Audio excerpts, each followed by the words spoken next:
Seriously. I don't know if that works very well. It doesn't usually work very well, but I would love you to put on that song and dance around to have a little more faith. That is like so important in our growth in anything, any capacity that you want to grow into. You have to have faith in yourself. And so I want to give you a few circumstances, a few people that had to just hold faith. The stronger we can hold faith, the more everything can come to fruition for you. And so think about, like, I don't know if you know this. I'll give you a few examples. Dr. Seuss, 27 publishers said no. No. We don't want your books. He's probably the most famous kids author of all time. And I think he has like 60 books or something like that. And he sold millions upon millions upon millions of books. Babe Ruth is another. I believe he holds the strikeout record for the most strikeouts, but that's not the way we think of him. Michael Jordan didn't make the high school basketball team, probably the most famous basketball player of all time. I don't know if you know, Walt Disney actually got fired. Like, some of us know the story of taking his friend out to the field and being like, I want to build this magical place. And his friend was like, you're crazy. But before that, even, he got fired from his job because he was like boring. He wasn't creative enough. He made Disney World. He made Disney, one of the most massive companies ever. Elvis Presley was told after an audition at the Grand Ole Opry that he should go back to his job as a truck driver. And if you know Tyler Perry, I believe he lived in his car because he had no money and his Broadway show was a total fail and he was not going to be successful in any capacity. And I want to say that he lived in his car for like 6 years, or very low income, but he believed in himself. And now he's like besties with Oprah. And he has extremely successful companies. What made these people successful? It is the unwavering belief in themselves, and then they took extra effort too, right? Like, they didn't give up. And I have to agree with this, that if you are into manifesting, which all of you are, doing all of the time, whether you want to accept it or not, you're probably okay with the term if you're here with me because I use that vocabulary, right? But if you're into manifesting or quantum physics or religion or spirituality in any capacity, it is all about faith. And now let me be clear on this. If any of those words triggered you in any capacity at all, that's cool. Totally fine.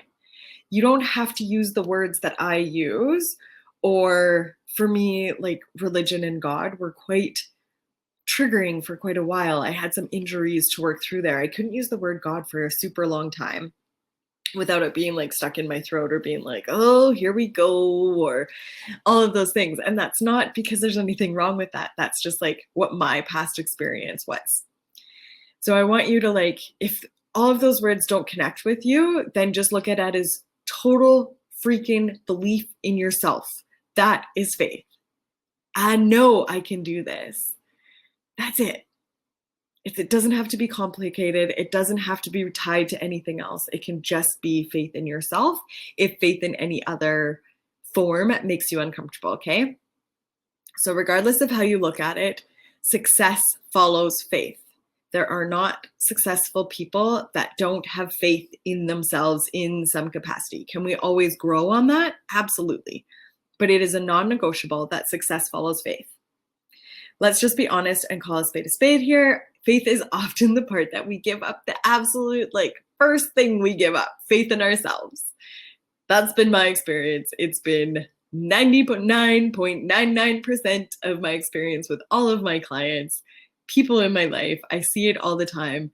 But faith is what needs to keep us going. And where I used to throw in the towel so often, because, like, I am competitive.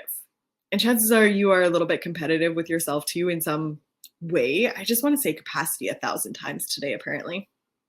But you're probably competitive with yourself too. And so I would set goals, like pretty big goals. because I would be like, I could bring that into my world, or the bigger the goal, the bigger the success will be. Or I'd read like crazy stories or hear of crazy stories of people being like, I remember hearing about one gal in my network marketing that went to like a very high level in 4 months. And so I was like, oh, that'll be me. I'm competitive. I can do it. I just have to work harder at it. And then I'd be absolutely crushed when those things didn't happen. And then I'd get a little bit better at setting goals. And this followed me into this business too. It follows me in most areas of my life. It followed me in my health journey, my weight loss journey. There's places in your world when you get honest and look at them that you have set goals and then you haven't reached them and then you think it's a failure. So I would just like reset the goal for the next month when I was getting a little bit better about these sorts of things, or the next quarter or a next launch or whatever the scenario was. And I'd be okay with it. But then I'd fizzle out partway through in the faith in myself. I'd be like, let's give an example. The one that's popping in my head isn't my personal example. It's a client's example of she was doing a 2-week launch period for a program. And so she was like, all in, so jazzed up. But then 6 days into the 2-week launch, she hadn't had one person reach out, hadn't had one person want to work with her, hadn't had one person sign up. All of these things felt like flop, flop, flop. You can't give up at that point. That's when the faith is the most important. So if you gave yourself a 2-week time period, then you have to be able to hold the faith for that long. This works for relationships too, of like, I didn't meet that significant other that I truly love, and it's the deepest connection in the time frame that I have set out. Because we all put time frames in our head and we aren't even always conscious of it, but we're always like, oh, I failed that, or I didn't do that. This happens a lot at the end of the year for a lot of people they'll be reflecting on goals that they thought would happen this year and they didn't happen. So then they like go into this shame spiral. It's horrible. I used to make vision boards. We actually recently made one together, and I'd be really pumped up in the vision boards. We do it as a family affair. I think it's super fun for the kids to do. They'd print out pictures of pets that they want in the future and like places they wanted to go, things they wanted to see, toys they wanted to have. Super cool.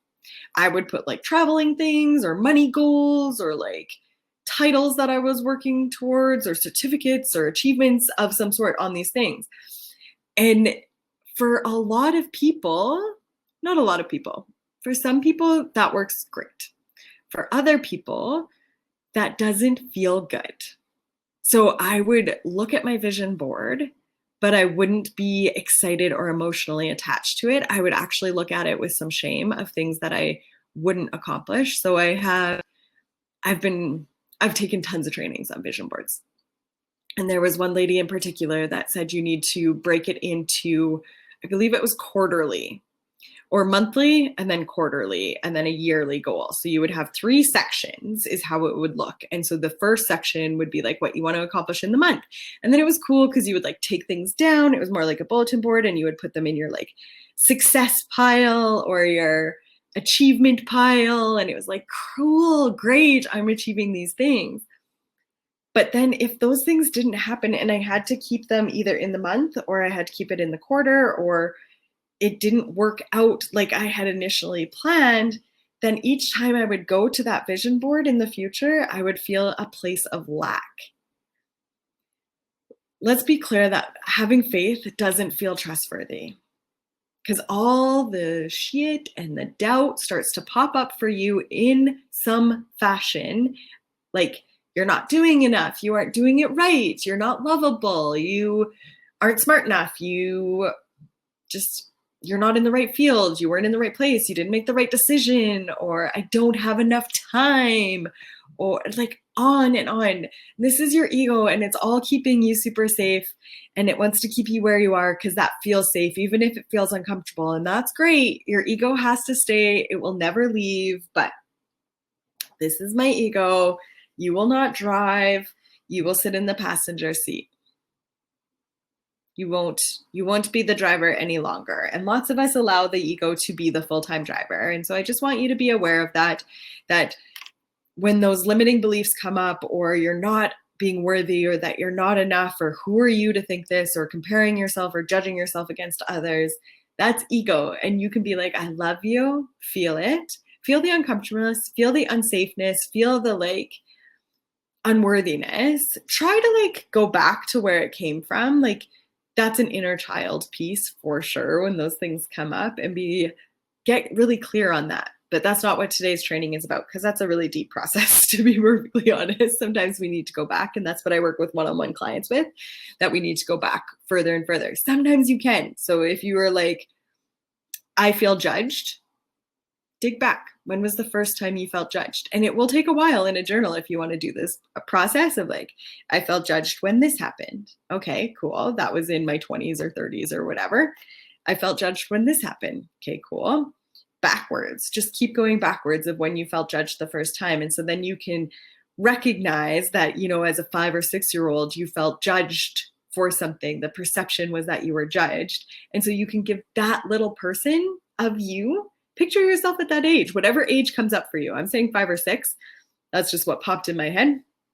But there will be a time, like there was a time that I could only work till I was 12 or 16 at one point. I couldn't get into those younger years because I had so much hurt. I had blocked a lot of it. So there we go. There's some inner child healing that you can do for yourself. But I want to give you some tangible steps to building faith within yourself. 1, find people doing what you want to do. Think about their stories. If you're looking to have a successful marriage or a relationship, fill your soul with people that are in love. Watch the cheesy love stories. Believe that it's possible for you. If you want to be an author, read bios of authors. You got to look it up.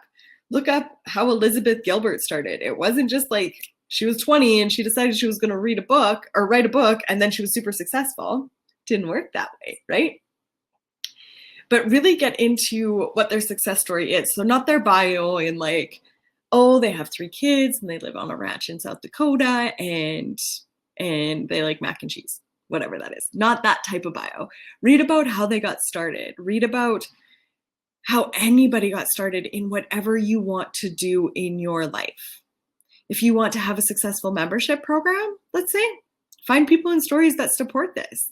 Find people that started membership programs. How did they start? Where did they start? How did it work?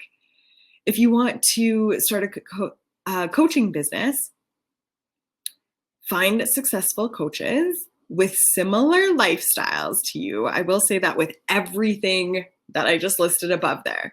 Similar lifestyles is a big thing, because for a long time I was really following people that were super successful, but they were all single women. That's not my life. I have a husband.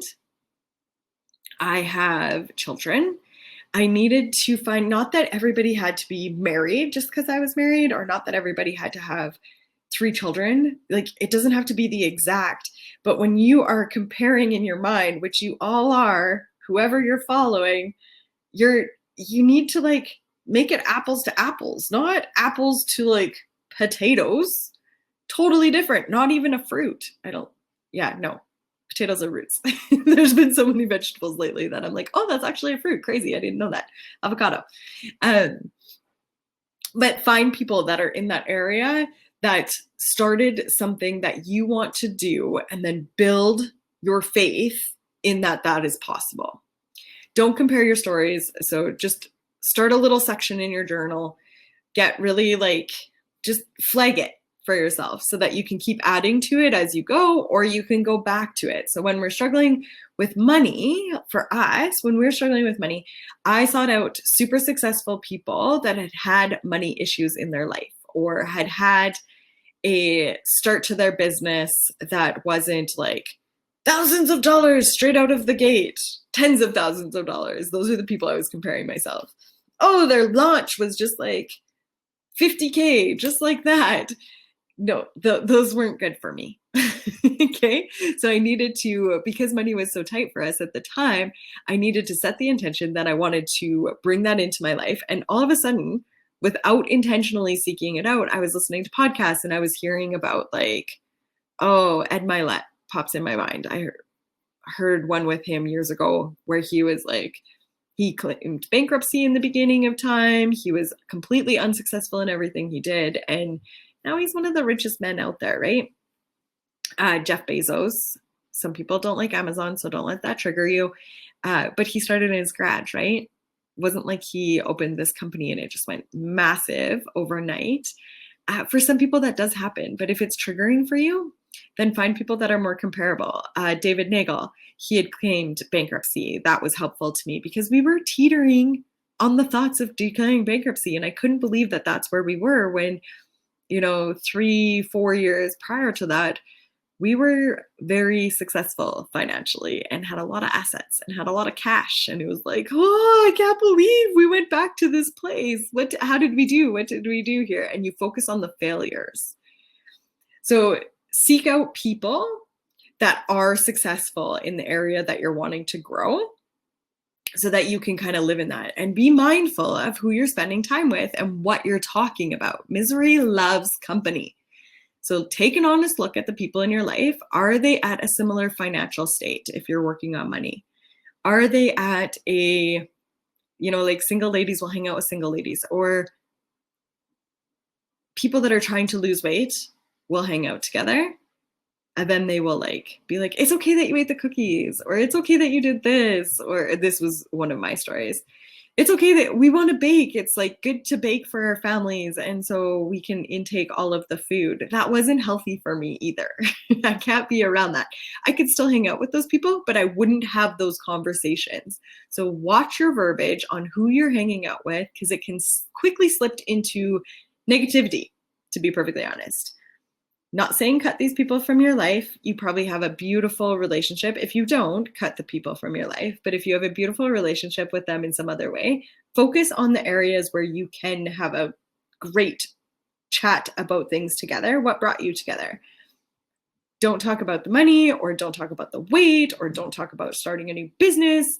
If they are somebody that doesn't believe in the online world, don't do that to yourself.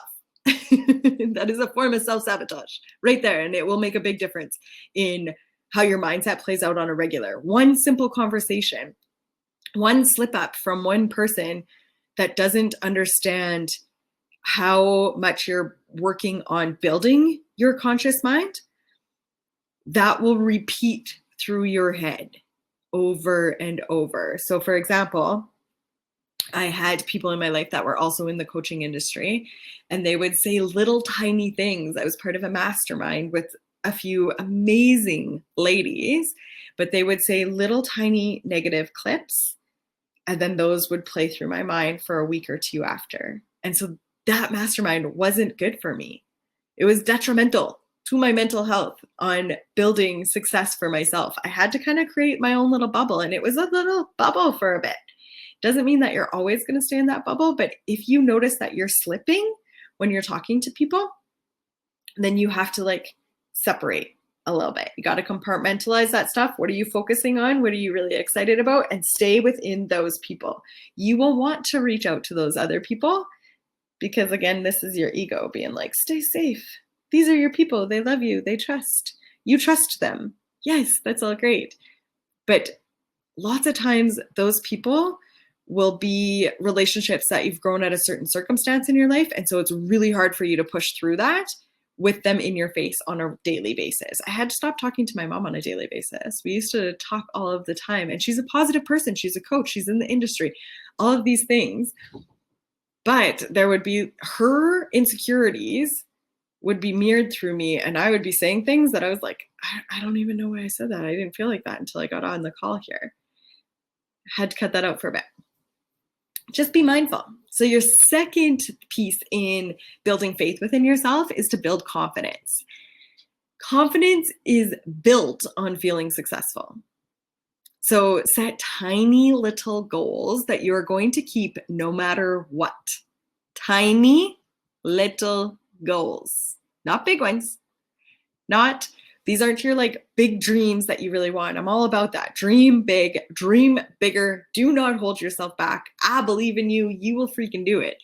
But building this confidence piece is little tiny goals and make them things that you actually want, not shoulds. Okay, right? We're not going to shit on ourselves. So, like the dishes, I love when my kitchen is spotless and clean and everything is put away and there's no kid stuff on the counters and there's no craft stuff on there drying. And, like our island is a dumping ground. And then, like, the fruit doesn't go in the fruit bowl. It often sometimes goes on other parts of the counters. I don't understand. I have a fruit bowl. Why can't we put the fruit in there? It is not, I'm not that emotionally attached to it that I am going to completely clean that off every single day. I used to do it at night. So then in the morning I could wake up and it was like absolutely spotless, sparkling clean. But then everybody would do breakfast immediately. And so I didn't even really get time to enjoy it. That I didn't have enough of emotional attachment to that.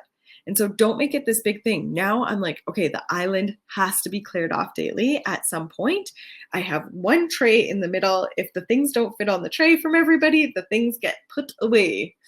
Put them all away, all of us. And I am so guilty of leaving the things out. Like, I am not blaming my family on this by any means, but make it something that is attainable and it makes you feel really good. Another example is I would love to be totally toned and ripped. Like, I do look at, there was a time in my life that I was pretty slim and muscular. Like, it was like the perfect for me, that I had some definition. I had great back muscles. I could like kind of see my abs, which was a really big deal, guys, because I was like 175 pounds. I felt good about my butt for the first time. That was cool. But I had to focus a lot of energy on looking that way and what I was putting into my body. And it turns out, like, I like chocolate and I like the occasional sweet treats. I like specialty coffees. I like lattes. There's so many things that I like. And so I was working really hard on keeping this body, but it actually wasn't the most important thing to me. It had been for a while. So I achieved it. Cool. I know I can achieve it again, but on my daily, I'm not going to spend a whole lot of bandwidth on working on that. I'm more concerned about my inner health. And I'm more concerned about spending 20 minutes a day moving my body. Sometimes that's a fast walk. Sometimes it's a slow walk, to be perfectly honest.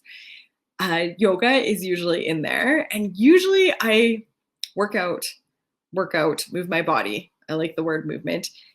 More than 20 minutes a day. But because I have the confidence that I set the goal at 20 minutes a day, every single day of the week, then when I go over that, I'm like, yeah, you did. Yeah, I did 35 minutes today, or I did an hour and a half today. But it's because I feel confident. My esteem is higher because I have kept that 20 minutes lower. That works good for me. It probably works well for you too, if that's who you are, because I would be the person that would be like, I can do 60 minutes a day. I can totally fit in 60 minutes a day. Or even when I was getting into a meditation practice, I could totally do 45 minutes a day, 20 minutes here, 5 minutes here, 20 minutes there, or a full 45, whatever that looks like. But when I set that as like my bar to compare myself to, and I don't meet that, it is really not good for my mental health. It is not good for my mental game. I do not feel confident in myself. If I set the bar for I'm going to meditate 10 minutes a day, no matter what, sometimes that's right before bed, sometimes it's in the morning, sometimes it's in 3-minute bursts, sometimes it's 10 times of 1 minute. It doesn't matter. But I have kept that promise with myself, and that has built the confidence within me to be able to do the bigger. There's days that I will meditate for 2 hours. Cool. Still only have the 10-minute goal. Because a lot of us will shame ourselves when we are people that can be successful, and we know we can be successful. We all know that. Each and every single one of you is that person.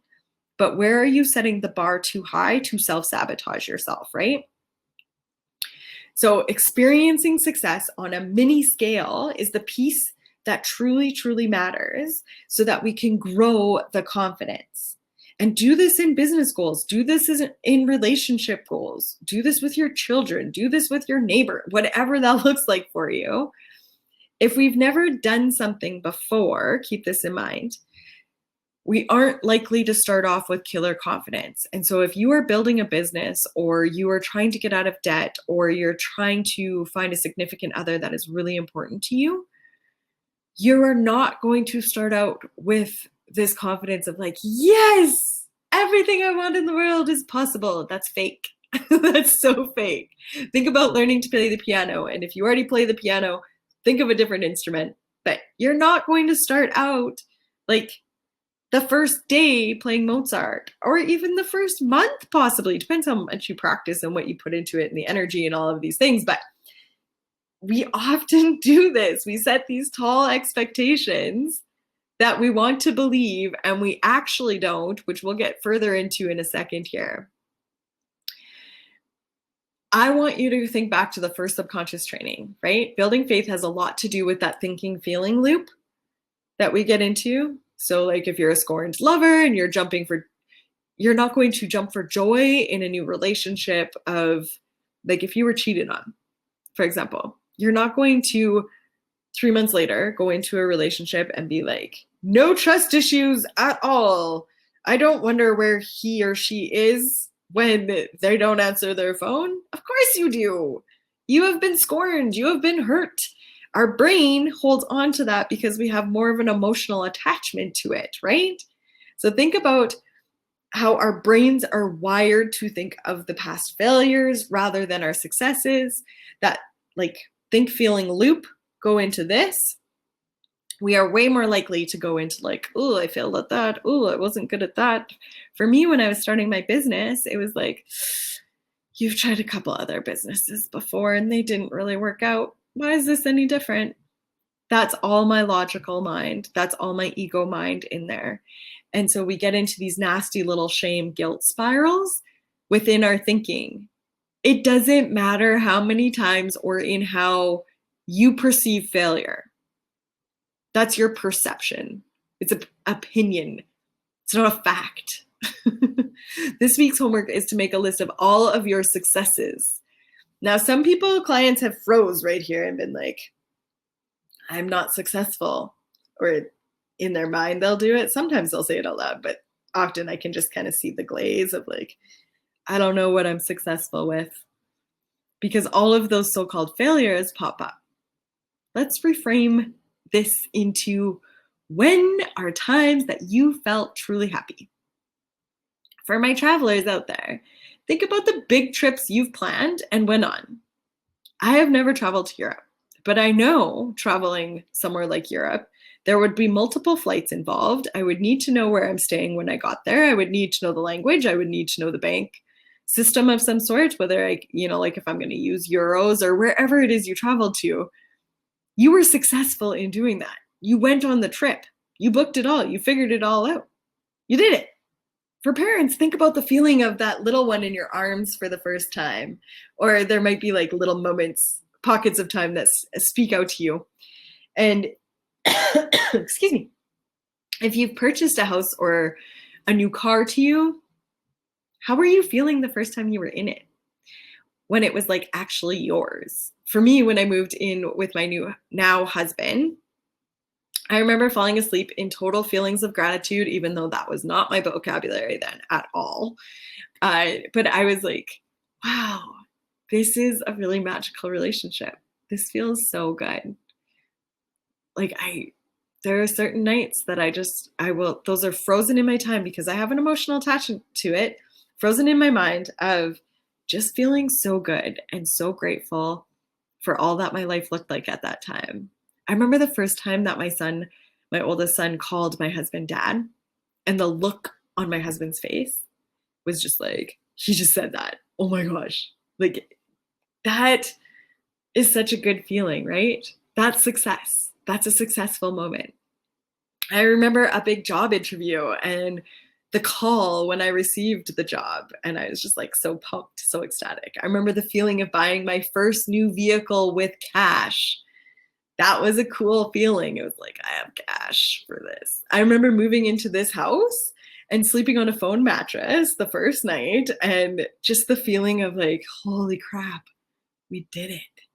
We were in this house. We moved, all of it. And that was like super fast, right? Within a month. Or like even like thinking about the recent sale of our other house.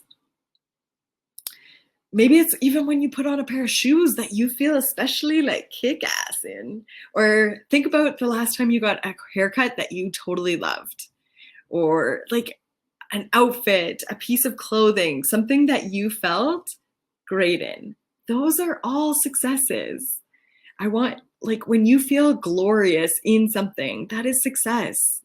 So set your timer for 5, 10, maybe you're going to be crazy and set it for 20 minutes to free write all of the times that you felt truly happy. And in the beginning, it might be like failure, failure, or like that was good, but yeah, but then this happened, or failure, failure. That's okay. Allow your mind to go through it. Write them down if you want on like the opposite side of your journal if you want, or write it all on the same page if you want. But the more emotional attachment you can feel in writing out the happy, successful parts, the better. This is like us making, so if you write the kind of failures, not feeling great parts that come up as the yeah buts, do like write that on another page or rewrite the page while you're still in the good feeling on another page of all the good stuff. Because we're making like a little cocktail here, a little bottle of success happy water that when you are feeling a little bit, you can go back to. You can just take a little swig. And so the more emotionally attached you can get to this exercise, the better, because you want to go back to standing in that power. In NLP, they'll call it like your anchor. This is where you're going to go to. And it might be only one time that you go back to a certain event that plays over and over for you. But if it's a great big emotional attachment, then do it a lot. I just want to touch on affirmations. Not touch on, I'm probably going to talk about them for a little bit. Affirmations or mantras, and know that you're doing them regardless, whether you think you're doing them or not. It's just like manifesting. You might as well make a conscious effort with a good intention because you're doing them all the time. So let's do them for the good. I did them for years and for a long time without success, quote unquote. I wasn't seeing anything happen. I was getting discouraged. I was getting frustrated. I was like, why am I doing this? Okay, I need to do this more. And I was heavily encouraged through different mentors, different programs I was taking, that I should just fake it till I made it. Worst advice ever for me. If I don't feel authentic about something, I can't fake it till I make it. I can't even like keep working at a job if I don't feel completely aligned with it. I've had many careers. You might be in a similar boat. Like, I've done legal assistant. I've done the pharmaceutical tech. I've done the interior design. I've done the innovation business. I've done the accounting. I've done the bookkeeping. I've done so many different things in my life that some would be like, oh, she's irresponsible. She just jumps around. Not the point of this, but I can't fake it till I make it. Chances are you can't either. It doesn't feel good for you. This was so catastrophic for my mental health and my confidence. So catastrophic. It was seriously detrimental for me to write these affirmations over and over because it was kind of like the vision boards. I'd repeat these affirmations all of the time, but I did not have a positive feeling towards them. They were all coming from a place of lack.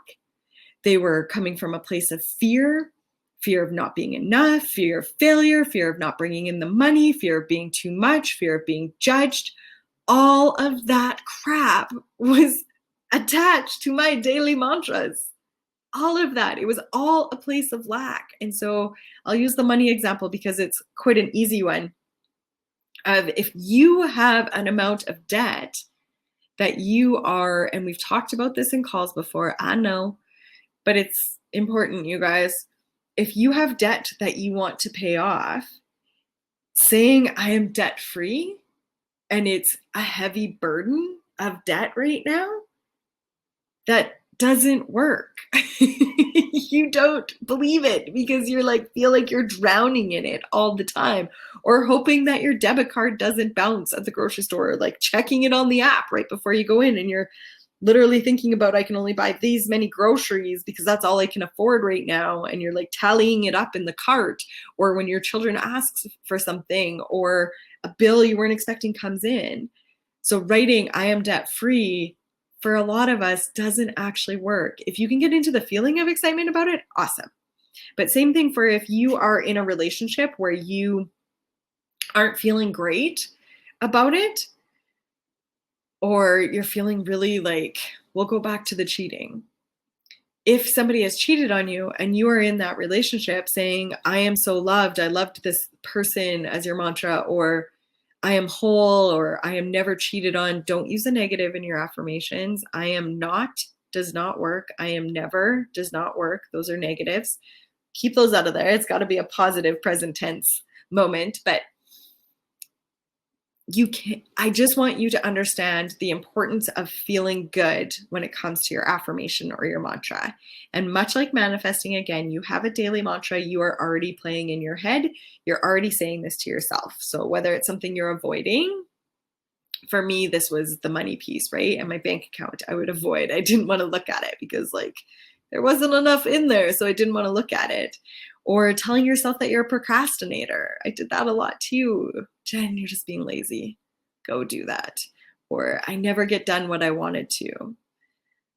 It's truly about reframing these phrases into something that you feel great about. And it might not have the words of what you're actually working for. So think of an area in your life that you really want to grow in, let's say.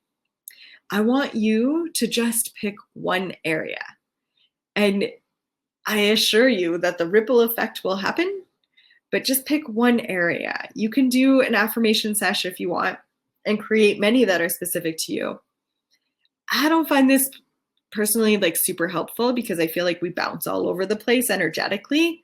Pick one, focus in, put it in the quantum highway, the first quantum highway, super speed, fast lane. This is what we're doing. So pick one. Everything is always working out for me. This is a great one because you can also expand on it. Everything is always working out for me with money, or every person that I meet is full of light and love. Something like that. If everything I do is easy, this is also a fave for me. I don't have it anymore. I used to have a little blackboard back here that said ease because that was my word of the year for 2020. What feels like ease? Pick that. Everything is easy. Everything is easy. When you're going into a difficult situation of something, whether that's going into the bank or having a conversation with somebody that's been confrontational in the past, this gets to be easy. This gets to be easy. This will be easy. Everything gets to be easy. One I do really like is creative energy surges through me and leads me to new and brilliant ideas. Now flip those out. Some of those words out to words that feel really great to you. If you swear, put a swear in your affirmation. If you don't use words that aren't in your vocabulary. Do not use words that aren't part of your vocabulary because your subconscious is going, why are we saying this? This isn't how we talk. It's not how I am. Why are we doing this? I had a client that she uses a lot of colorful language, but her affirmations she gave me that she was already before we started working, all these light and fluffy and airy, so beautiful affirmations for some people. For her, they just weren't her personality in any capacity. That's not who she is. So why would you say those things over and over? If you are struggling with coming up with a specific one to you, email me. Let me know what area we're working on. Let me know some verbiage that you do like or that you don't like. I'm pretty good at this. It's like a weird little power. We might have to back and forth a little bit, but you need to have one that feels so resonating with your heart, with your excitement, with all of the great things so that it can bring in massive abundance into your life. Remember that ripple. This is like taking a big rock and throwing it in the water and the massive ripples that will come from one mantra that you will repeat on a regular basis. You will repeat it when you're feeling shitty, but you will also repeat it when you're feeling good. You will read it when you feel great in the morning. You will read it. I really recommend doing it first thing in the morning, while you're brushing your teeth before you even fully get into your day. You will read it as you go to sleep. You will read it and think of it all the time. So it needs to be in your language so that it comes to you. We're going to practice it on a regular. Maybe put it in your phone as a reminder, even twice a day. You could do it hourly if it's something that you're like really jazzed about, if you're feeling good. If there's any lack attached to it, do not put it in the reminders. Please, I hope I made that so abundantly clear of don't do that if it doesn't feel emotionally attached in a good way. Don't come at it from a place of lack.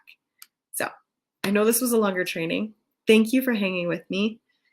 Have the most beautiful day. Please post in the comments your affirmation or affirmations. Like maybe you do have a couple, and that's cool if they're all aligned, because that will feed to other people. So as they see it, they're like, oh yeah, that's a great way to say that.